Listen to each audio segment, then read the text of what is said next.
Do you desire for fresh perspectives?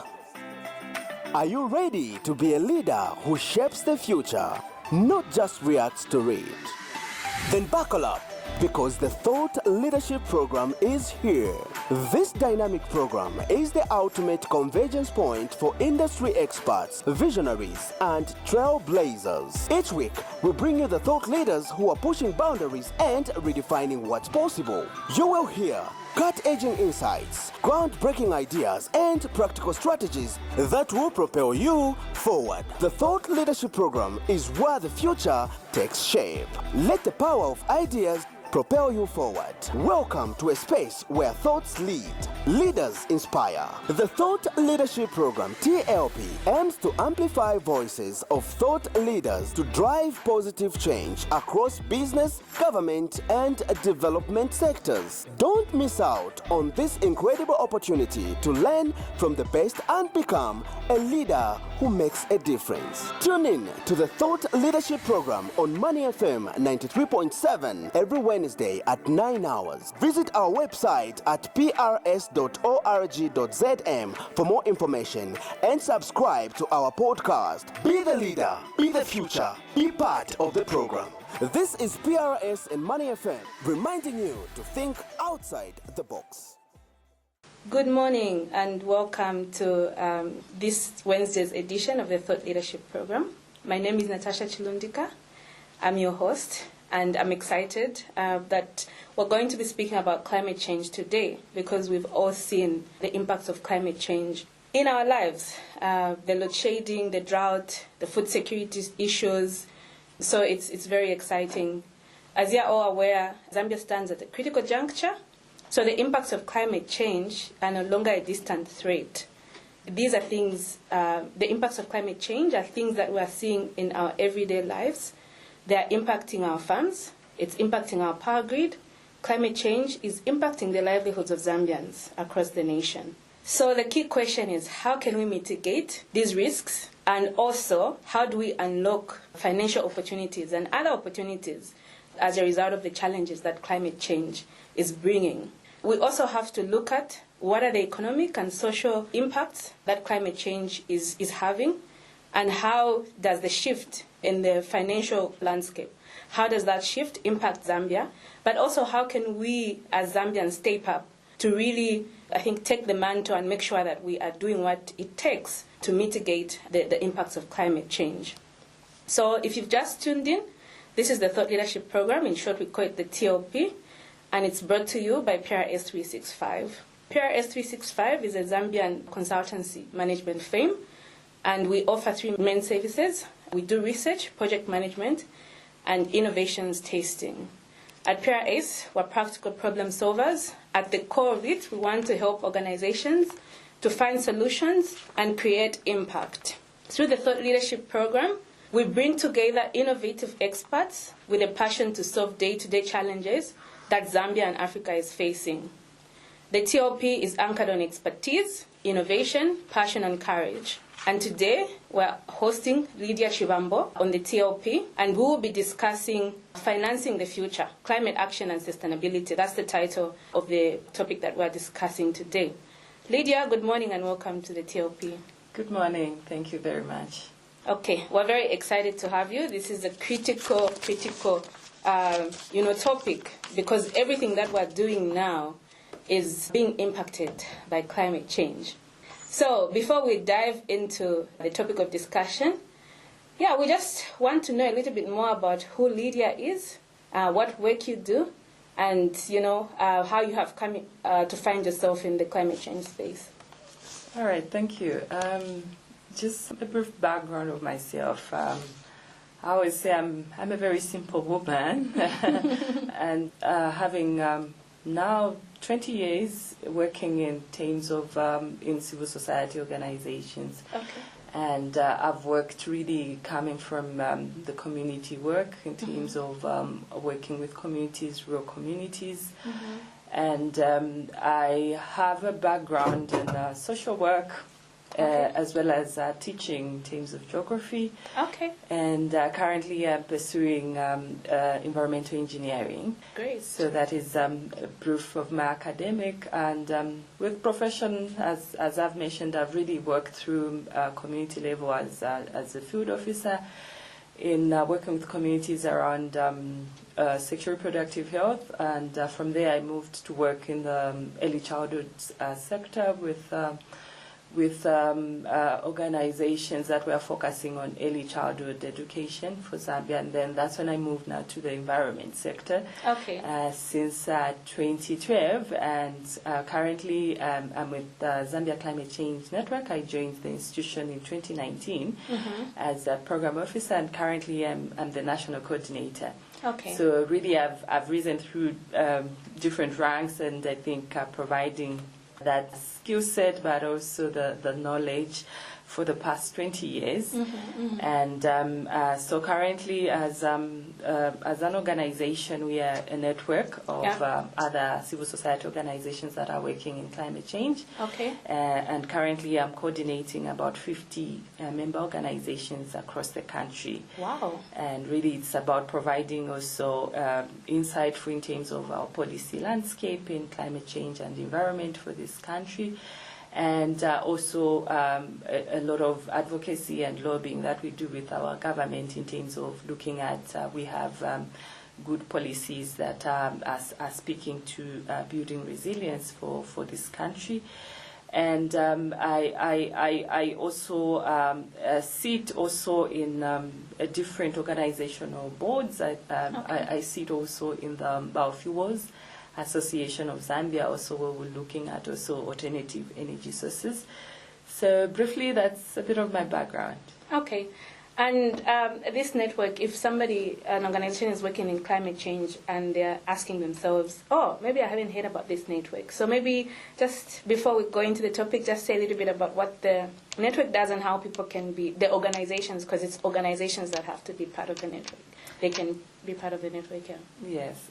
So as an organization, as a network, so we have a broader membership base. So you belong to the network as an institution, but also we welcome also individuals who bring in also their expertise in different fields. And we also work with students, with universities, both public and private learning institutions. And we have a very keen core in terms of working with the children. And currently we're working with also our member organizations that are working with the children around also the Children Parliament. Okay. But also we've also made sure we coordinate around the climate change UN conference, the participation of the children. I think for now 2 years on the roll, we've made sure that the Zambian delegation going to the conference of parties also carry along the children.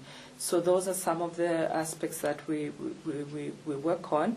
And it's open to everyone in terms of membership. So we have the forms that you fill in that you could access through our office or our website, and then you just fill in. And of course, it's just an annual contribution that you make to the institution. So we work around 4 thematic areas in terms of information sharing on climate change. We also do a lot of capacity building to our members, but also the communities. We also work around strengthening the governance systems of our different member organizations. And also we look at also advocacy around policy, and that's where we engage with our government. Okay. And we work very closely with the Ministry of Clean Economy and Environment. Okay, great. That sounds great. And I think if you're listening and you're interested, please visit their website or go to their office. I think you're located at Mulungushi. Yes, at Mulungushi International Conference Center. So let's get back to the topic. We want to talk finance, climate action, sustainability.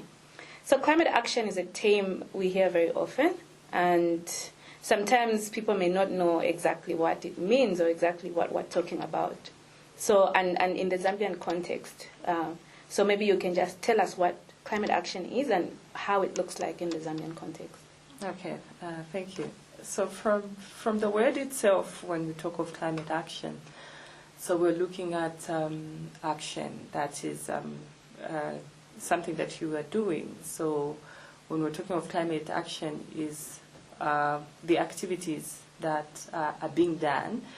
And these activities speak to two things. So we all know about climate change and the impacts that we have seen. I think you've alluded to in terms of the droughts. We've seen also the flooding, and now it's about what actions are we taking at all levels, at individual level, but also at institutional government level, in terms of, one, reducing the impacts that come with the changes of climate. So how do we mitigate? What actions do we need to do so that we reduce the impacts that are coming? And this is what we're talking of in terms of our practices, our habits. How do we put in actions that reduce? So, for example, if we're talking of we've seen in terms of the emissions from the trees. So what do we do in terms of reducing the deforestation, the cutting down of trees? So it is now the action of we need to plant trees, or we need to stop the habit of cutting down the trees. So climate action really speaks to these parts of mitigation, but also adaptation. So we saw last year with the droughts.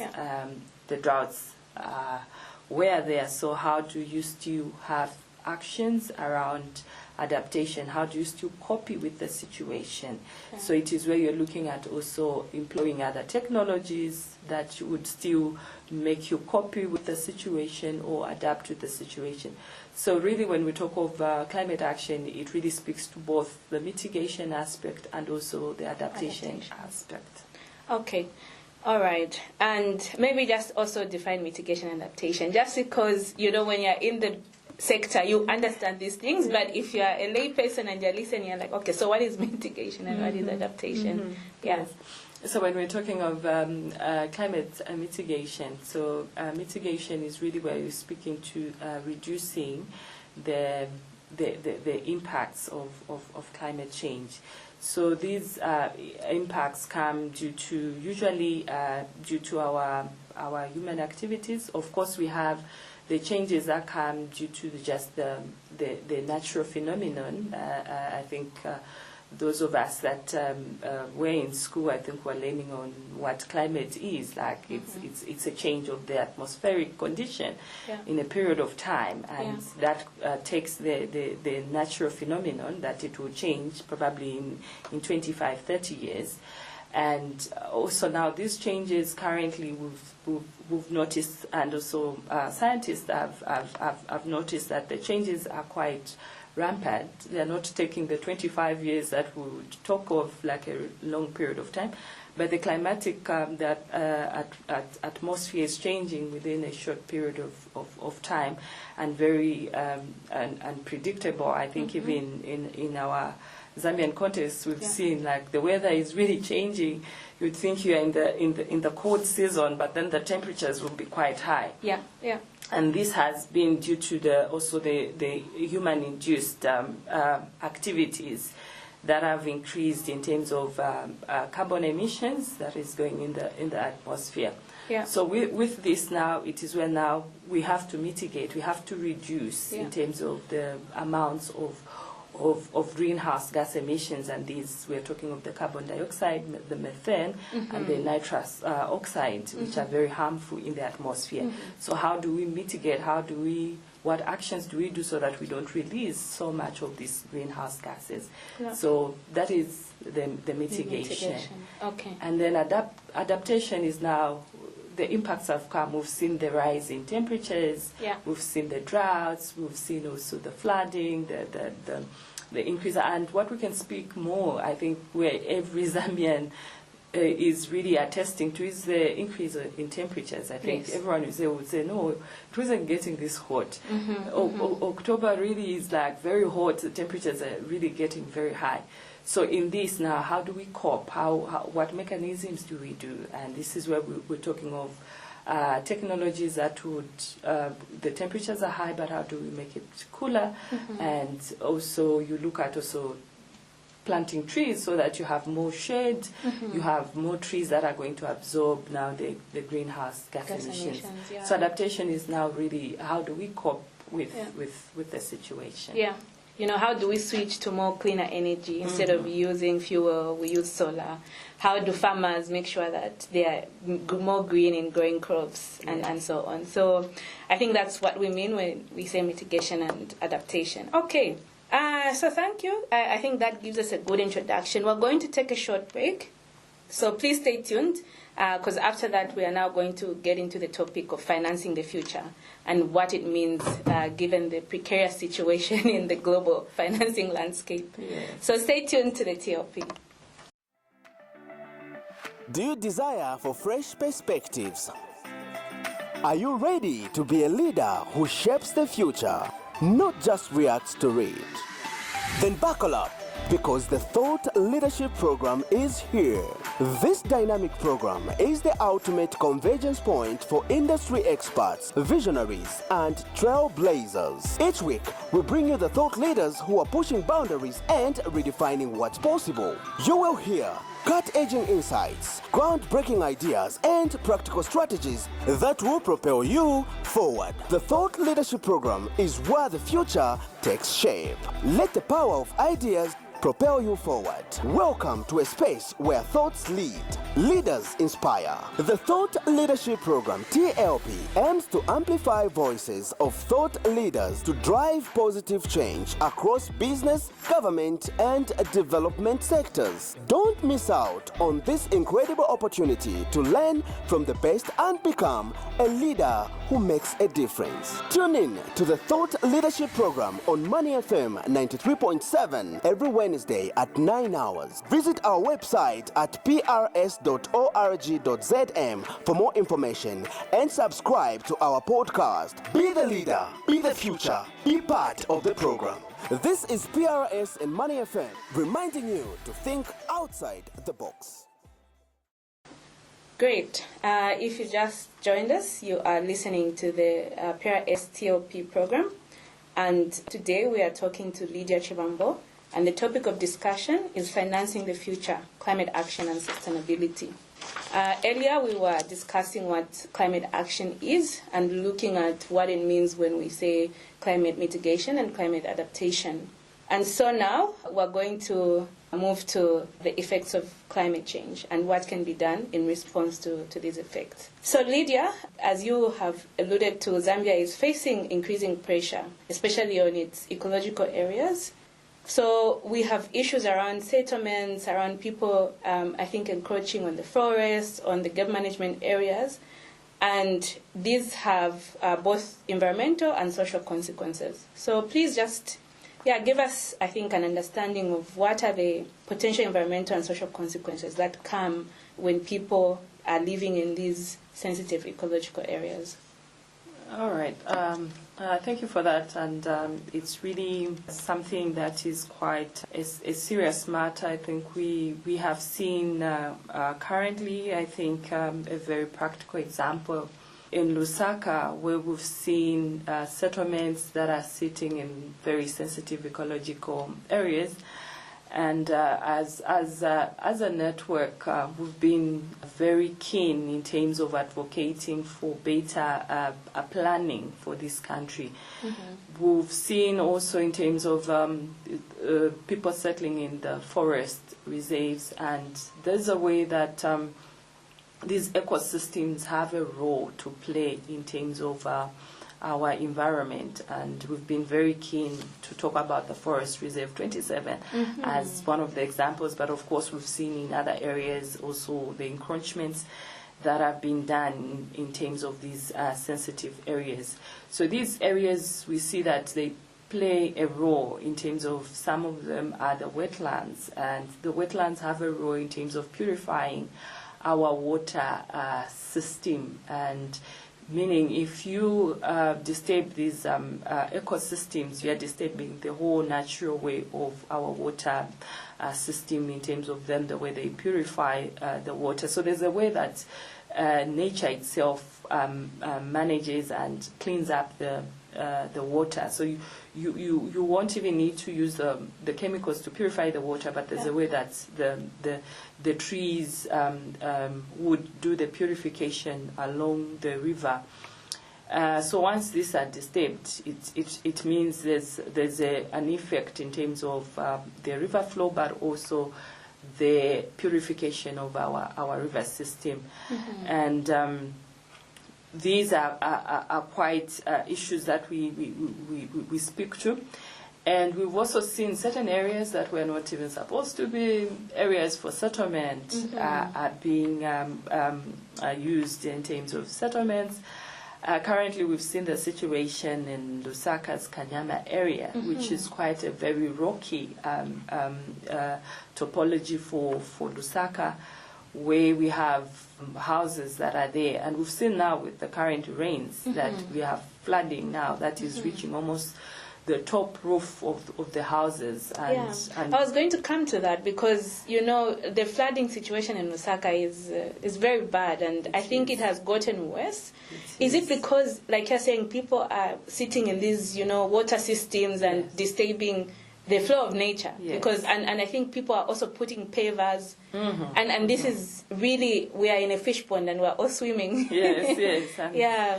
And that's a situation. So so you imagine now in terms of now the effects that it has brought to these areas. So mm-hmm. There are other aspects that have come in terms of sanitation, because now there's a mixture of pit latrines, and these are areas that are not serviced with the sewer network. Mm-hmm. So you're talking of contamination of the water itself, mm-hmm. the underground water, even now the surface water, because the pit latrines are flooding right now. So it really brings the environmental challenge, and now we'll be seeing the outbreaks of waterborne diseases like cholera, diarrhea, and the effect now of all these is that it will now get on our economic development.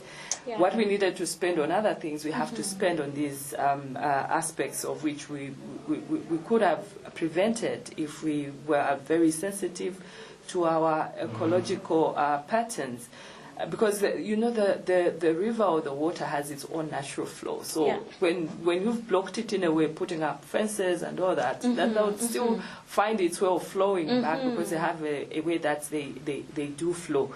So we've seen all these aspects in terms of what it does, and also the cost now of really mitigating now these things, which I think draws back to our planning, but also mm-hmm. as our own selves as Zambians. I think we need to be very sensitive, because I see, and then when things like this happen, and then they'll say Boma Ilanga Nebo, but how did you settle in such an area? I was looking at that and say, how did people now really decide to settle in this?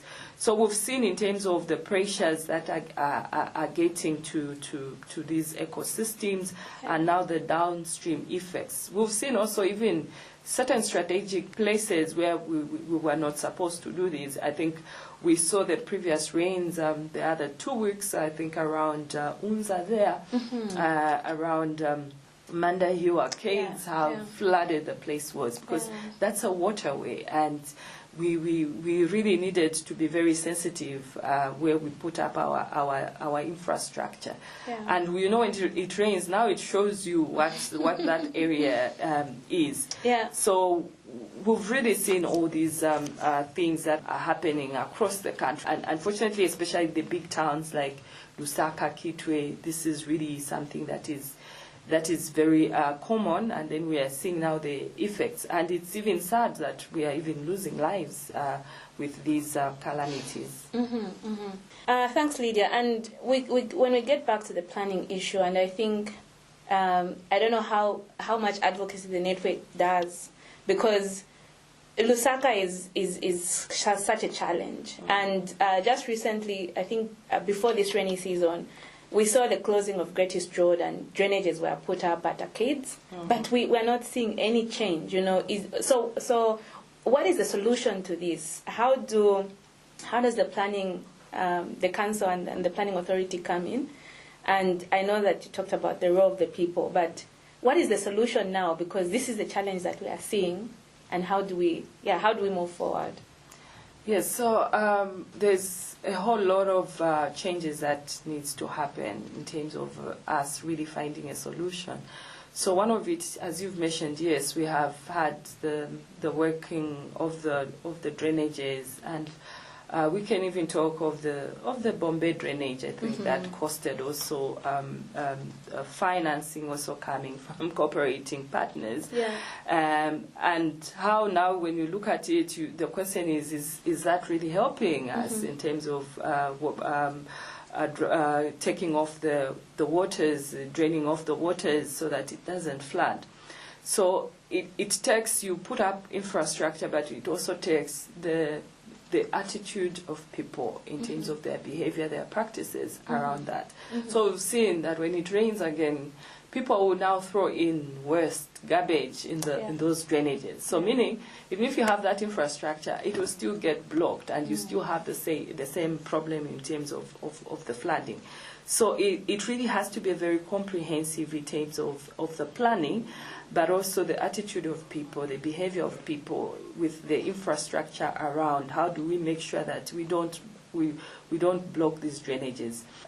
For Lusaka, the big issue has been, apart from the planning itself, but also the behavior of people in terms of waste management. And we've seen even in our CBD how waste is lying in those highlands, and when it rains, it washes it on the roads, in the drainages. So there's need in terms of really looking at our behavior, but also from our planning colleagues, the local government.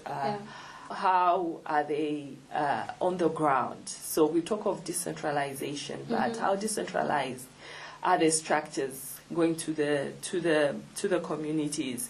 We see a lot of infrastructures coming through, and the question is, have they gotten approvals from the local authority in terms of putting up? We've seen also others literally blocking the drainages, putting up a wall fence. So all these are the aspects that makes us now to get to the level where we are getting into. And when it comes to planning, I think I don't know how we kind of shift away from certain things, and at times our planning is more on a short-term planning, and then we forget, and we all are driven more politically, and that is also a challenge. Because I remember, I think when the late President Sata mentioned there's need to change the capital city and probably get to Ngabwe, and it's something that people are like thinking, wow, why should it be like that? But as a long-term plan for Lusaka, it's something that we need to be looking at, and no one talks about that. I think our planners are quiet, but we need to look at the long-term planning for this. I think it's like an annual event of flooding. We know that this year it will flood, and we are not providing a permanent solution. So if we need to have to relocate people to certain new areas, and there's need now to put up that plan, because it will need now the infrastructure, it need resources now to plan that way. And I think we need to get to more long-term planning than short-term planning. Great. So you've talked about the pressure on the sensitive ecological areas, but there are also other drivers of climate degradation, especially livelihoods. When we talk about charcoal and other things that people are doing to make a living, because life is hard. The cost of living is high. There's high unemployment. Absolutely. And yet we see that these livelihood activities have an impact on the environment, and then ultimately the impact then comes back and hits us again economically and environmentally. So just talk about in Zambia, what are the other drivers of environmental degradation? Yes, as you've mentioned, so we have other drivers in terms of the deforestation for different purposes. So we have the charcoal production, but we have also deforestation for agriculture purposes. And now the other one that is really opening up is the small-scale mining, or mining in general. We've seen how most parts of the country have really opened up to the mining, and this is also contributing to the deforestation. And we've seen also in terms of now the effects now of these activities. Apart from the mining also, we're looking at the agriculture in terms of what kind of agriculture is being practiced. So we've seen the use of a lot of chemicals in the agriculture that is adding up to the emissions. We've seen also in terms of the rampant cutting down of the trees for agriculture purposes. So of course we're saying we need food. We need to have food for this country. We need to produce, but also it's about how sustainable are we producing. What practices are we using in terms of producing?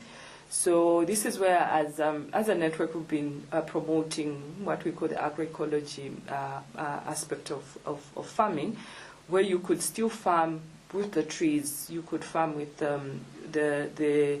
the tree fixing, fertilizer fixing trees like the musango trees, and then still do your farming. You have the trees, you still do your farming, but also utilizing the compost, the conservation aspect of farming. So these are some of the drivers that we've really seen, and I think going back to the mining, I think we've really seen currently.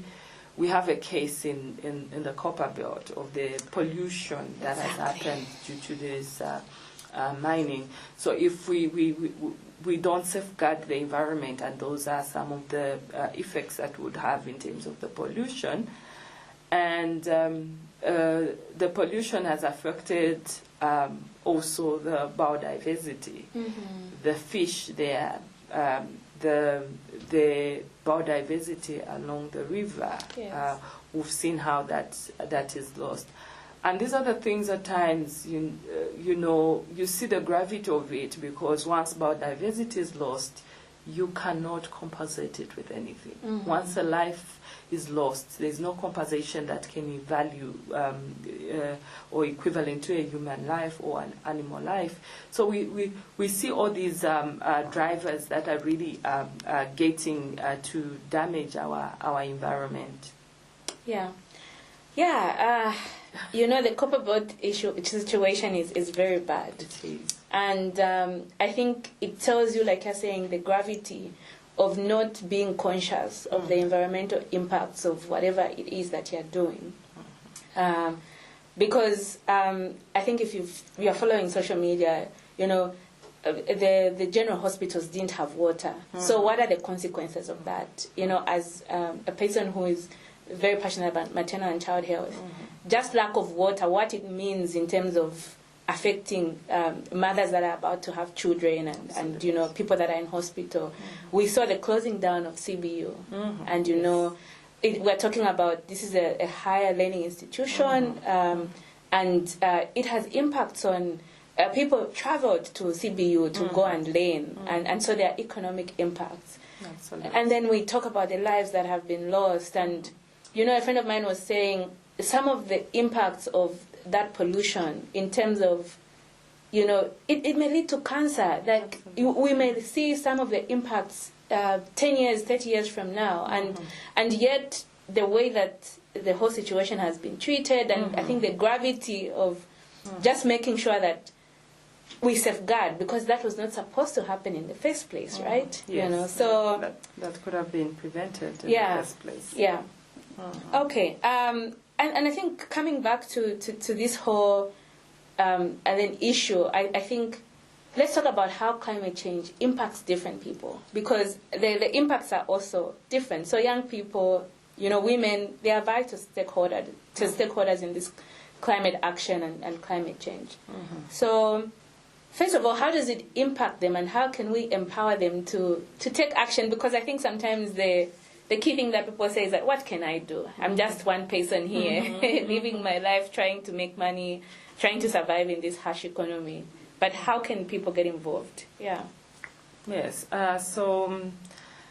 First of all, is also to look at the aspects of what is causing people to act in the way they are acting, or have certain practices that they are practicing. So, for example, when you look at in the energy sector, when we're talking of the energy, and also the key driver, which is deforestation. So, of course, there's a livelihood attached to that. And when one person says, "So what can I do?"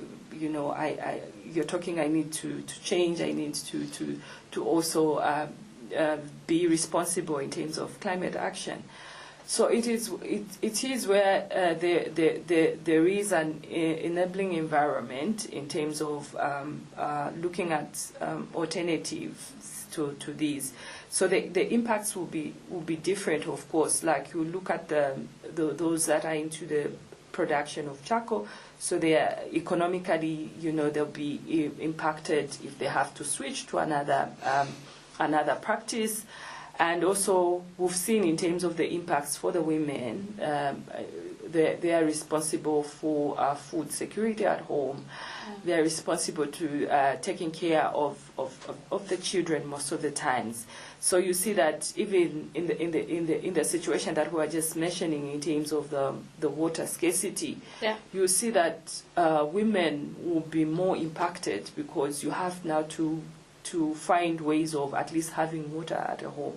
So that means you have to walk long distances at the expense of your economic activities. So if you needed to go for work, probably you go a little bit late because you need to attend to these things.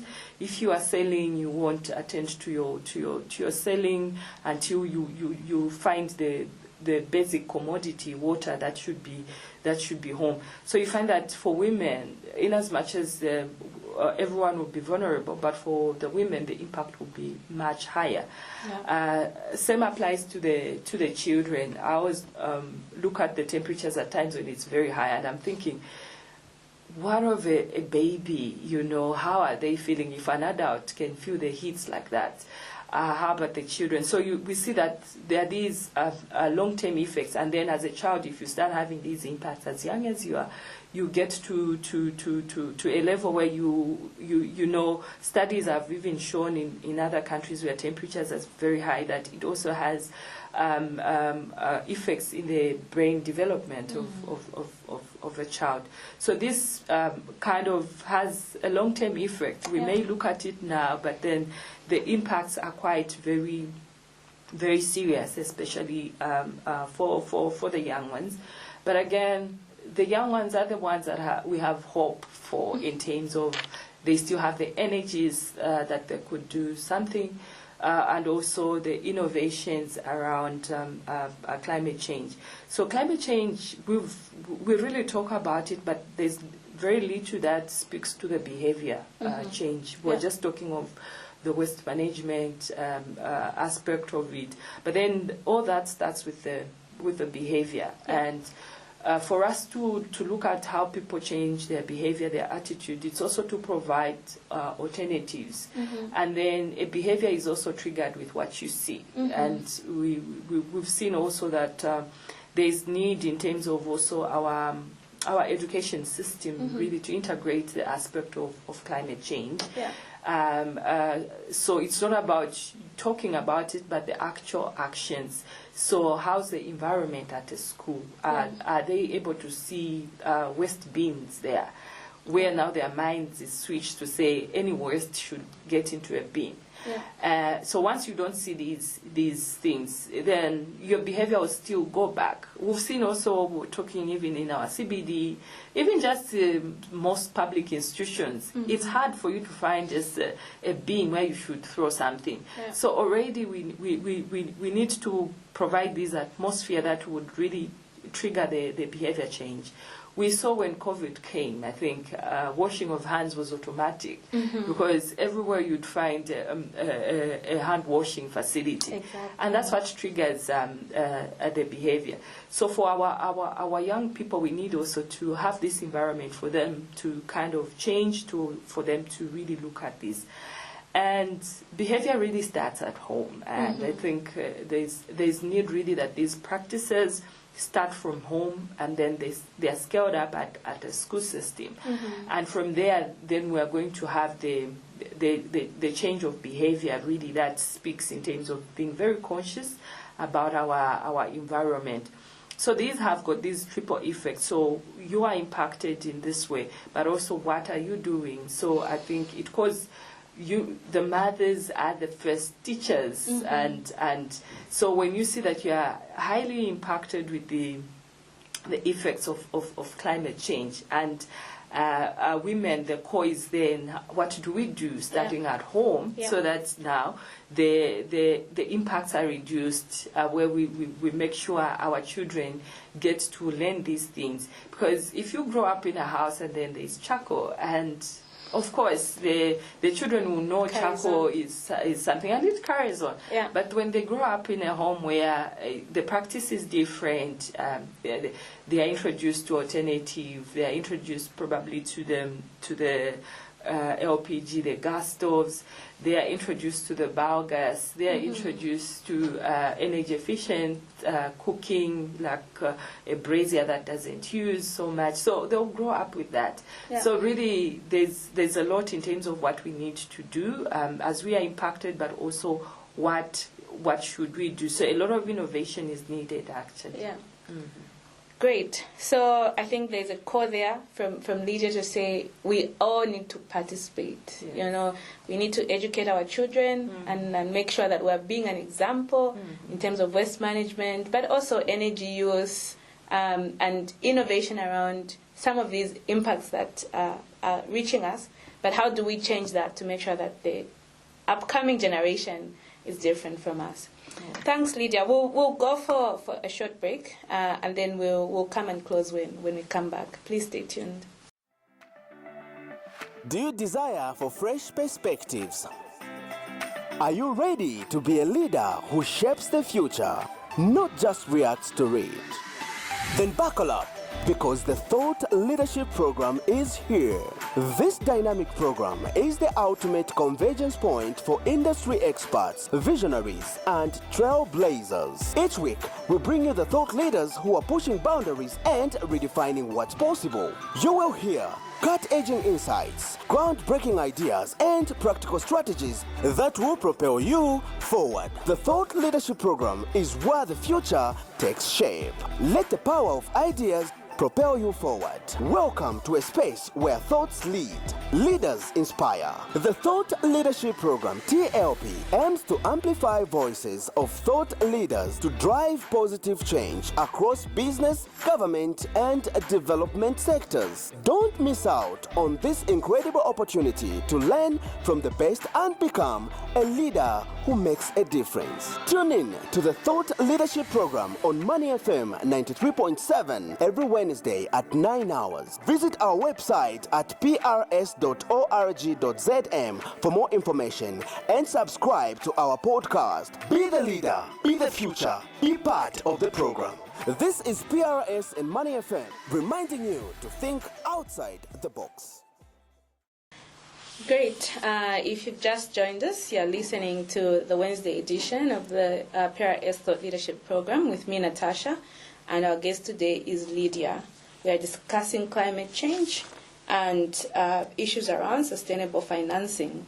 So before the break, we were just talking about some of the pressure points in terms of the ecological areas where we see that there's a lot of pressure, and that is having an impact on the environmental situation in Lusaka and other big towns, but also nationally for those that are encroaching, for example, on game management areas in the forests and so on.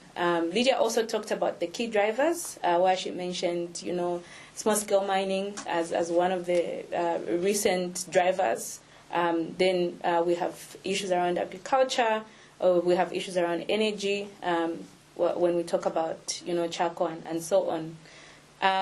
She also talked about how you can participate. There's a need for change in behavior, and this starts in the school system, at home. Parents have a responsibility. We all need to change our behavior, and nobody is exempted. I always say that nature is an equalizer. We saw, I think, for those who follow global news, we saw what happened with the LA fires in Los Angeles, where the top stars of this world live. These people are billionaires, but their houses were, razed to the ground from the fire. So you can't protect yourself from climate change. Everybody is affected. So now we want to talk about financing. President Trump is a big headache to everyone. And he's actually withdrawn from the, Paris Agreement. And we know that funding is scaling back. I think just yesterday we had an announcement from the British government to say that they are increasing their defense funding, and they're going to reduce their aid funding from 0.5% to 0.3%. Zambia is one of the countries that enjoys, good funding from the British government. So brace for impact. Everywhere we are seeing that governments in Europe, in America, are reducing their funding. And, Zambia faces significant funding gaps in climate change, in the health sector, in education. And we already have an energy crisis. We have a cost of living crisis. So how do we position ourselves, related to climate change? And we know that already there are economic activities that are impacting climate change negatively. And then we have this gap in funding to do activities that are more sustainable, but also to push people towards mitigation and adaptation. So how can Zambia strategically position itself for alternative climate funding? But also, how can we just, how do we go through this this funding uncertainty? Yes, absolutely. That's a big question for Africa and not just Zambia. Yeah. And also we need to look at it also. I think in the other way. Of course, we know the implications of the withdrawal of the U.S. funding in the different sectors. And if we're talking of climate action, that action needs to have resources for you to act. Yeah. And it speaks to in terms of where are we going to go in terms of our action. Are we going to stop those actions because there is no funding? So for me, this also gives us an opportunity as Zambia in terms of now to look at our own domestic financing, and also putting up across certain strategies and measures that would make us also finance these gaps that have been put across in the different sectors. Yeah. So I think the situation now gives Zambia as to look at it as an opportunity as well. So we shouldn't just look at it as a challenge, but as an opportunity for us now to look at ourselves and what we can do.